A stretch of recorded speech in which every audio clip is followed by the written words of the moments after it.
ملنی چاہیے 20 روپے من۔ اگر یونٹ بجلی کا 3 روپے ہو سکتا ہے تو پنجاب میں اور سندھ میں جو پاکستان میں گندم پیدا کرنے والا علاقے ہیں، تو ان دونوں علاقوں میں گندم کی قیمت دونوں صوبوں کی حد تک 50 روپے یا 20 روپے من رکھی جا سکتی ہے۔ اور میرا خیال ہے شہباز شریف صاحب جلد ہی اعلان کریں گے، یا ان کو کرنا چاہیے کہ پنجاب اور سندھ میں لوگوں کو اب آٹا 20 روپے من کے حساب سے ملے گا، تو اس طرح بیلنس ہو جائے گا۔ لیکن چلیے چھوڑیے ان باتوں کو، آگے چلتے ہیں۔ اصل بات وہاں جلوسوں کی تھی۔ کسی بھی موقع پر پورے آزاد کشمیر میں سارے جلسے جلوسوں کی تعداد ملا کر 25,000 سے نہیں رہی۔ پی ٹی آئی کا سوشل میڈیا خوشی سے اچھلتا رہا کہ آزاد کشمیر میں لاکھوں افراد کا جلوس میرپور میں داخل ہو گیا، مظفر آباد میں داخل ہو گیا، گوجرا میں پتہ نہیں کون کون سے شہروں کے وہ نام لیتے رہے کہ وہاں داخل ہو گئے۔ لاکھوں افراد کے جلوس، 25,000 سے ایک آدمی بھی ان جلوسوں میں زیادہ نہیں تھا۔ لیکن جو بات میں بتانے والا ہوں وہ یہ ہے کہ انٹیلیجنس رپورٹیں اکٹھی کر لی گئی ہیں، اور پتہ یہ چلا ہے کہ یہ جو پولیس والوں کو گولیاں مارنے، پولیس والوں کو پہاڑوں سے اٹھا اٹھا کر کھائیوں میں پھینکنے والے یہ جو لوگ تھے، یہ آزاد کشمیر سے ان کا تعلق کم تھا، یہ زیادہ تر آئے تھے گلگت سے۔ آزاد کشمیر میں یہ پی ٹی آئی کے لوگ تھے، گلگت سے انہوں نے مہمان بلائے۔ یہ ان مہمانوں کا تعلق اس پارٹی سے ہے جو نام نہاد 6 جماعتی اتحاد میں شامل ہے، اور جو گلگت کو بھارتی صوبہ بنانے کا ایجنڈا رکھتی ہے۔ کچھ اس کے لوگ تھے، کچھ ٹی ٹی وی کے لوگ تھے، کچھ پختونخوا سے آئے تھے پی ٹی آئی کے لوگ۔ انہوں نے وہاں غنڈہ گردی کا بازار گرم کیا، رینجرز کی گاڑیوں پر حملے کیے، ان کو نظر آتش کیا، فوج کو گندی گالیاں دی اور پاکستان کو گالیاں دی، کتا اور کتی اور کتوں کے الفاظ استعمال کیے، اور ہر وہ گالی اور بکواس کی جس کی توقع ایکشن کمیٹی کے آقا نریندر مودی اور امیت شاہ کر سکتے تھے یا کر رہے تھے۔ یہ شوکت میر نام کا آدمی کون ہے، اس کے بارے میں بھی تحقیقات کا دائرہ چل رہا ہے کہ اس کی یہ سرگرمیاں، اس کے ناطے رابطے کہاں سے ہیں، کیونکہ یہ کوئی چھوٹی بات نہیں ہے جو انہوں نے وہاں بیج بویا ہے، اور پاکستان سے علیحدگی کے نعرے لگائے ہیں، اور پاکستان مرد آباد کے نعرے لگائے ہیں، اور پھر یہ کہ ان کا میں آپ کو بتاؤں کہ یہ ڈرافٹ سین ہوا کیسے۔ ان کا ایجنڈا بہت آگے کا تھا۔ یہی وجہ ہے کہ جب حکومت نے کہا کہ ہم آپ کے مطالبات منظور کر لیتے ہیں تو آؤ مذاکرات کرو، تو یہ شوکت میر نے کہا کہ نہیں، ہم مذاکرات نہیں کریں گے، پہلے ہمارے مطالبات مانو پھر مذاکرات کریں گے۔ جب مطالبات مان لیے تو پھر تو مذاکرات کا ایشو ہی ختم ہو جاتا ہے۔ لیکن شہباز حکومت نے کمزوری دکھائی اور مطالبات ماننے کے بعد مطالبات کی منظوری کا نوٹیفیکیشن بھی کر دیا، جس کے بعد آٹومیٹکلی یہ جلوس جلسے ختم ہونے چاہیے تھے۔ لیکن ایکشن کمیٹی کا اعلان آیا کہ نہیں، مظاہرے جاری رہیں گے، اور مظفر آباد میں قوت کا آخری مظاہرہ کیا جائے گا، اب جلسے جلوس ختم نہیں ہوں گے۔ اسی بات سے پتہ چل گیا کہ ان کا ایجنڈا کیا تھا، اور ایجنڈا آگے کا تھا۔ لیکن ہوا یہ کہ پولیس تو ناکام ہو گئی۔ اس کے بعد رینجرز کے دستے آئے، اور ان کی فائرنگ سے ایک بلوائی موقع پر مارا گیا، دوسرا بلوائی جو تھا وہ زخمی ہوا اور وہ ہسپتال میں جا کر چل بسا۔ پی ٹی آئی نے اگرچہ یہ پورے پاکستان میں خبر پھیلا دی کہ 13 لاشیں تو موقع پر پڑی ہیں، جو کہ سفید جھوٹ تھا۔ 2 افراد کی ہلاکت کی خبر کے ساتھ ہی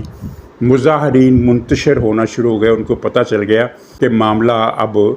خطرناک ہو گیا ہے، ہمارے لیے تحریک جاری رکھنا مشکل ہو جائے گا۔ تو جناب وہ 25,000 کا جو مجمع تھا وہ صرف 4,000 کا رہ گیا، صرف 4,000 کا۔ اس 4,000 کے جلسے میں بھی جب پاکستان کے خلاف تقریریں کی تو 4,000 کی تعداد بھی سکڑ کر میرے خیال میں 1,000-1,200 آ گئی۔ آپ ویڈیو دیکھیے تو آپ کو اندازہ ہو جائے گا کہ یہ تعداد کتنی کم تھی۔ جو جشن فتح کا جلسہ ہوا اس میں شرکاء کی تعداد کتنی کم رہ گئی تھی۔ بات یہ تھی کہ ان کو بتایا گیا تھا کہ آزاد کشمیر کی خصوصی حیثیت ایسی ہے کہ پاکستان کی فوج گولیاں نہیں چلا سکے گی، اور ہم اس کے بعد آزادی کا اعلان کر دیں گے۔ تو جب رینجرز نے قوت ظاہر کی، پہلے تو رینجرز نے پورا صبر کا مظاہرہ کیا، تحمل سے کام لیا، رینجرز کی گاڑیوں پر پتھراؤ کیا گیا، رینجرز کو گالیاں دی گئی، پاک فوج کو جب وہ گاڑیاں گزر رہی تھی تو ان کو گالیاں دی گئی، لیکن کسی نے کوئی رد عمل نہیں دکھایا۔ جب پھر انہوں نے فوج کے ٹرکوں پر حملے شروع کر دیے، 2-3 ٹرک نظر آتش کر دیے، تو پھر انہوں نے گولی چلائی، اور وہ بھی بہت احتیاط سے، آگے ہزاروں افراد کا مجمع ہو اور فوج گولیاں چلائے تو کتنے لوگوں کو مرنا چاہیے آپ اندازہ کر سکتے ہیں، لیکن صرف 2 افراد مرے اور ایک زخمی جو تھا، اگر اس کے بچنے کا چانس بھی بہرحال تھا، مطلب یہ ہے کہ اگر وہ بچ جاتا تو رینجرز کی فائرنگ سے صرف ایک آدمی مرا۔ لیکن وہ پھر جب دہشت پھیلی، جب پتہ چلا کہ رینجر کو تو گولی چلانے کا آرڈر مل گیا ہے، ابھی انہوں نے ایک آدمی مارا، ہو سکتا ہے زیادہ مارے، تو پھر وہ جناب وہ بلوائی جو تھے وہ بھاگ نکلے۔ یہاں جو بتایا جاتا ہے نا کہ پرامن طور پر منتشر ہو گیا، ہاں بالکل ٹھیک ہے، پرامن طور پر بھاگ نکلے، پھر وہ سب کچھ بھول گئے، وہ سپاہیوں کو پہاڑوں سے اٹھا کر نیچے پھینکنا بھی بھول گئے، اور پھر وہ فوج کی گاڑیوں کو نظر آتش کرنا بھی بھول گئے، پھر وہ پاکستان کو گالیاں دینا بھی بھول گئے، اور جس کا جہاں دم سمایا وہاں وہ بھاگ نکلا۔ اس کے بعد جو فتح کا جلسہ تھا، جس کی حاضرین کی تعداد آپ ویڈیو دیکھ کر دیکھ سکتے ہیں، اندازہ کر سکتے ہیں کتنی تھی، اس میں یہ پیپلز یا کیا جو اس کی ایکشن کمیٹی اور یہ شوکت میر یہ کہاں سے ہے، کون ہے، اس کے بارے میں کچھ نہ کچھ چیزیں سامنے آ رہی ہیں آہستہ آہستہ، وہ بڑی خطرناک ہے۔ تو اس کمیٹی کے جشن فتح کے جلسے میں انہوں نے جو خطاب کیا وہ آپ سن لیجئے،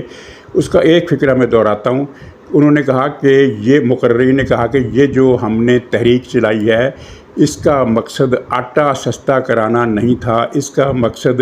بجلی سستی کرانا نہیں تھا، اس کا مقصد تھا آزادی، پاکستان سے آزادی، پنجابی سامراج سے آزادی۔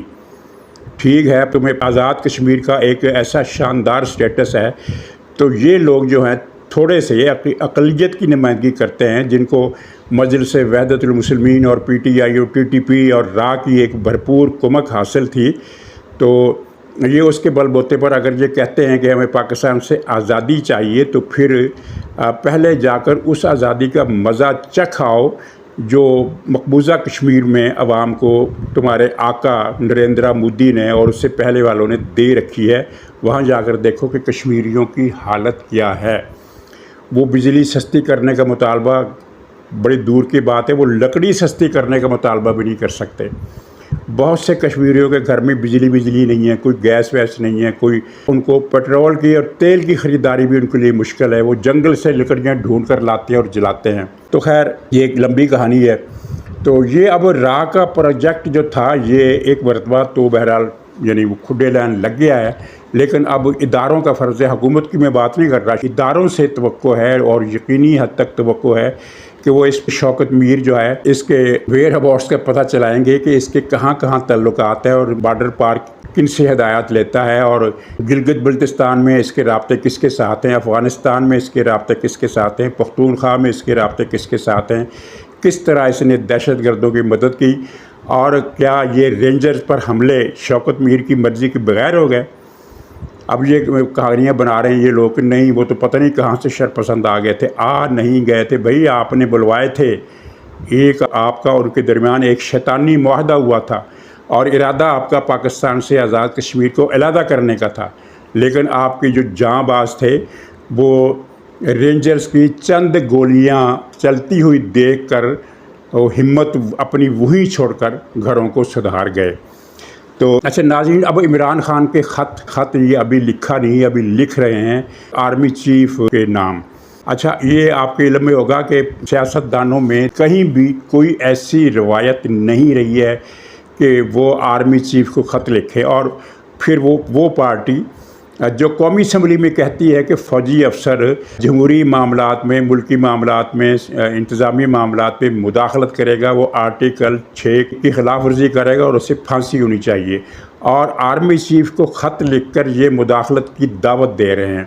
اس کی کوئی روایت جمہوری ملکوں میں نہیں ملتی، پاکستان میں بھی صرف اس کی ایک مثال ملتی ہے، اور وہ تھی ایئر مارشل اصغر خان، جس نے پی این اے کی تحریک کے دوران اس وقت کے آرمی چیف جنرل ضیاء الحق کو خط لکھا تھا۔ اور دلچسپ بات ہے کہ وہ بھی امریکی ایجنٹ تھا،